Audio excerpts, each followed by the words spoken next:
వేదిక పైన గౌరవ ముఖ్యమంత్రి శ్రీ నారా చంద్రబాబు నాయుడు గారికి, బోఫోర్స్ కుంభకోణాన్ని బయటికి తీసుకొచ్చిన హిందూ మేనేజింగ్ డైరెక్టర్, ఒకప్పుడు ఎడిటర్గా పనిచేసిన శ్రీ ఎన్ రామ్ గారికి, రాజస్థాన్ పత్రిక చీఫ్ ఎడిటర్ ఓనర్ అయిన శ్రీ గులాబ్ కుటారి గారికి, చిత్ర పరిశ్రమ అతిరథ మహారథులందరికీ, శ్రీ రామోజీరావు గారి కుటుంబ సభ్యులు, వారి అబ్బాయి శ్రీ సుమన్ గారికి, శ్రీమతి శైలజా కిరణ్ గారికి, శ్రీమతి విజయేశ్వరి గారికి, రామోజీరావు గారి మనవలకి మనమనాలకి ప్రత్యేకించిన హృదయపూర్వక నమస్కారాలు. ముఖ్యంగా ఆయనతో పాటు వెన్నంటే ఉన్న ఆయన ఈనాడు పత్రికా కుటుంబానికి, జర్నలిస్ట్ కుటుంబానికి, వారందరికీ కూడా నా ప్రత్యేక హృదయపూర్వక నమస్కారం. రామోజీరావు గారి గురించి అందరూ చెప్పిన దానికంటే కూడా నాకు నా పర్స్పెక్టివ్లో, నా అనుభవంలో నేను చూసిన రామోజీరావు గారిని మీ కొద్ది సంఘటనలు పంచుకుంటాం. రామోజీరావు గారు నాకు సినిమాలు ఉన్నా కానీ నాకు పరిచయం లేదు. ముందు షూటింగ్ ఆయన స్టూడియోస్లో చేసినా కానీ ఫస్ట్ టైం పాలిటిక్స్కి ఎంటర్ అయిన తర్వాత 2008లో ఆ సమయంలో ఆయన కలవటం జరిగింది. ఆయన మాట్లాడిన విధానం చాలా నిక్కచ్చిగా, ప్రజల పక్షపాతాన్ని. ఆయన మాట్లాడుతున్నంతసేపు నాకు మైండ్లో ఒకటే అనిపించింది, మనసులో జర్నలిస్టిక్ వాల్యూస్ని కాపాడటానికే ఆయన ఉన్నారు.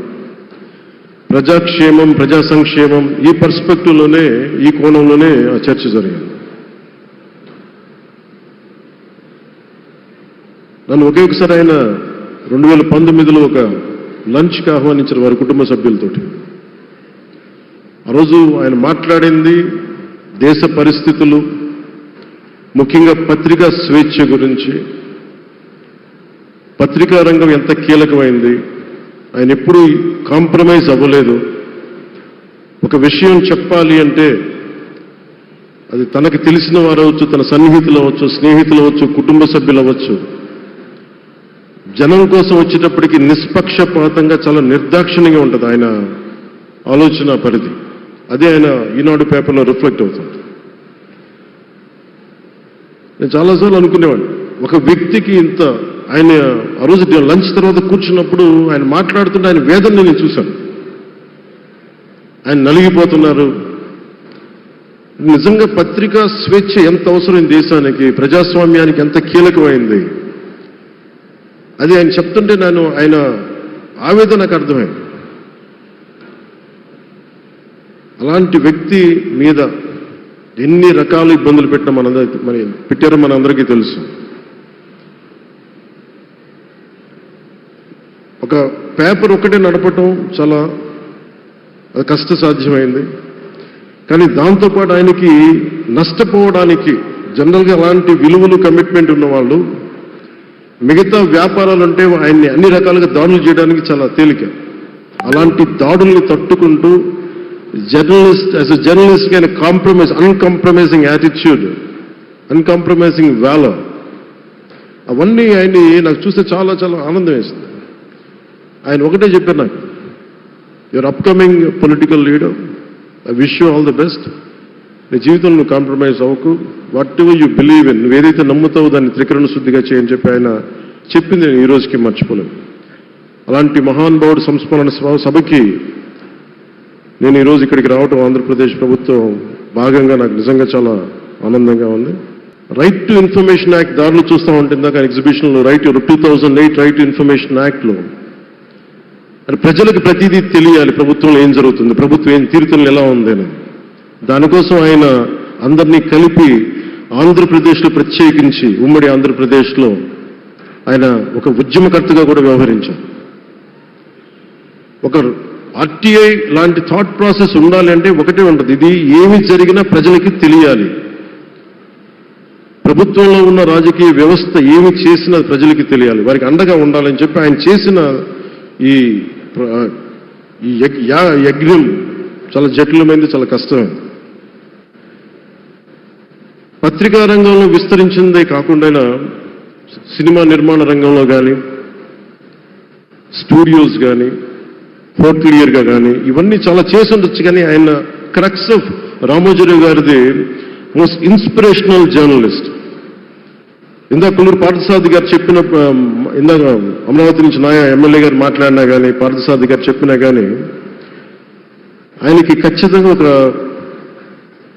విగ్రహం పెట్టాలని. ఎందుకంటే జర్నలిస్ట్ విలువలని కాపాడి ఆయన ఎందుకు ఇన్స్పిరేషన్ అంటే ఎన్ని కష్ట నష్టాలు వచ్చినా, ఒక జర్నలిస్ట్గా ఉండటం వేరే, ఒక పత్రిక అధిపతిగా ఉండి అన్ని ఒడిదుడుకులు ఎదుర్కొని ఆయన కుటుంబాన్నంతా బెదిరించినా కానీ, ఏమి చేసినా కానీ జనరల్గా కుటుంబ సభ్యులు కష్టం వస్తే నలిగిపోతాం.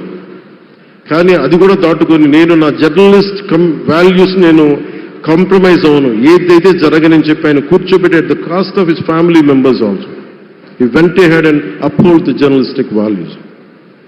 వారికి దానికి చాలా చాలా సాహసంగా నాకు చాలా ఆనందం వేసింది. ఆయన ఆఖర్లు ఎలక్షన్ రిజల్ట్స్ వస్తాయి, ఎప్పుడు వస్తాయి వీటన్నిటి అనుకున్న టైంలో నేను ఒకటి అనుకున్నాను, ఆయన ఆరోగ్యం క్షీణిస్తూ ఉంది, బాగుండు, ఆయన ఈ విజయ వార్త వింటారా లేదా అనేది నేను ఒకటి ఆలోచిస్తూ ఉన్నాను. సో నేను శ్రీమతి శైలజా కిరణ్ గారిని, సుమన్ గారిని, శ్రీమతి విజయశ్రీ గారిని అడిగినప్పుడు నేను ఒకటి అడిగాను, ఆయన విన్నారా అండి, ఆయనకి మాటలు వినిపించినాయా? అందరూ చెప్తాను ఆయన వినిపించట్లేదంటే, లేదు, చాలా ఒక 24 గంటలు ఆ విజయాన్ని దశాబ్దం పాటు నలిగారు, దశాబ్దన్నర పాటు నలిగి ఆయన్ని నలిగిన తర్వాత ఆయన అలాంటి వ్యక్తి విజయ వార్త వినకపోతే అక్షోభిస్తుందేమో ఆత్మ అనిపించేది. కానీ విజయ వార్త వినే ఆయన పరమదించారు. అందుకు నాకు చాలా ఒక తృప్తినిచ్చింది. అలాంటి మహానుభావులకి నా నివాళులు అర్పిస్తూ ఆయన నుంచి ఎవరైనా నేర్చుకోవాల్సింది, ప్రజాస్వామ్యాన్ని పరిరక్షించడానికి ఎవరి స్థాయిల్లో, ఒక పత్రికాధిపతిగా కావచ్చు, ఎవరు ఏ స్థాయిలో ఉన్నా దాన్ని మనం కాపాడాల్సిన అవసరం ఉంది. అలాగే ఆయన జర్నలిస్టిక్ వారసత్వ ప్రవాహం అంటే ఉదాహరణకి ఈనాడు, ఈటీవీ తాలూకు ప్రజెంటేషన్ ఆఫ్ న్యూస్ చాలా న్యూట్రల్గా, అన్బయాస్డ్గా ఉండదు. ఏదైనా విషయం చెప్పేటప్పుడు నా గురించి ఎంత రాస్తారో, నన్ను తిట్టాలనుకున్నప్పుడు అంతే తిడతారు. అంటే నువ్వు చేసే పనిని బట్టే గుర్తిస్తారు తప్ప నాకు తెలుసు కదా అని చెప్పి మళ్ళీ దానికి ఫేవరెటిజం ఉండదు. అది తెలుగుదేశం పార్టీ కావచ్చు, ఇంకొక పార్టీ కావచ్చు, కాంగ్రెస్ కూడా కావచ్చు. కాంగ్రెస్ చేస్తే కాంగ్రెస్ని ఆయన్ని పైకెత్తిన సందర్భాలు ఉన్నాయి. అలాగే ఏ పార్టీ తప్పులు చేసి నచ్చని ప్రజలకి ఇబ్బందికరమైన సంఘటనలు జరిగినప్పుడు ఏం మాత్రం వెనకాడకుండా ఫ్రంట్ పేజీలు వేసేవాడు. ఫ్రంట్ పేజ్లో మరీ చాలా బలంగా చేసేవాడు. సో అందుకే నాకు అనిపించింది, ఒక జర్నలిస్టిక్ వాల్యూస్, ఆయన తాలూకు వారసత్వ ప్రవాహం ప్రతి జర్నలిస్టు పుణికిపుచ్చుకోవాలి, తీసుకోవాలి. ఒక నది ఒక ప్రవాహం వెళ్తున్నప్పుడు మన స్థాయి, అది నువ్వు ఒక చిన్న బకెట్తో తీసుకుంటావు, చెంబుతో తీసుకుంటావు, ప్రవాహంలో నీళ్ళు ఉన్నట్టుగా రామోజీరావు గారి జర్నలిస్టిక్ వారసత్వ ప్రవాహాన్ని మనం ఎంత తీసుకుంటాం అనేది మన స్థాయిని బట్టి ఉంటుంది. అది ఒక మోటార్ వేసి ఒక ట్యూబ్ మనకి పైపులో తోడుకునేలాగా ఉండొచ్చు, లేదంటే నా స్థాయి ఇంతే అంటే కూర్చోబెట్టి ఒక చెంబుతో తోడుకోవచ్చు. అలాంటి అపరిమితమైన ప్రవాహం, ఆగని ప్రవాహం, ఉధృతమైన రామోజీరావు గారి జర్నలిస్ట్ వారసత్వ ప్రవాహం ఈ రాష్ట్ర ప్రజలందరూ కూడా, తెలుగు ప్రజలందరూ కూడా దాని నుంచి మనకి ఒక స్ఫూర్తిని తీసుకోవాలని మనస్ఫూర్తిగా కోరుకుంటూ, నాకు అవకాశాన్ని ఇచ్చిన నా సహచర మంత్రివర్యులందరికీ, ఇక్కడికి వచ్చిన ప్రత్యేక ఆహ్వానితులుగా వచ్చిన జర్నలిస్ట్ పెద్దలందరికీ, పత్రికా ప్రతినిధులందరికీ, ఇక్కడికి వచ్చిన అతిథులందరికీ, విశిష్ట అతిథులందరికీ ప్రత్యేకమైన ధన్యవాదాలు తెలియజేసుకుంటూ, కృతజ్ఞతలు తెలియజేసుకుంటూ సెలవు తీసుకున్నాను. జై హింద్.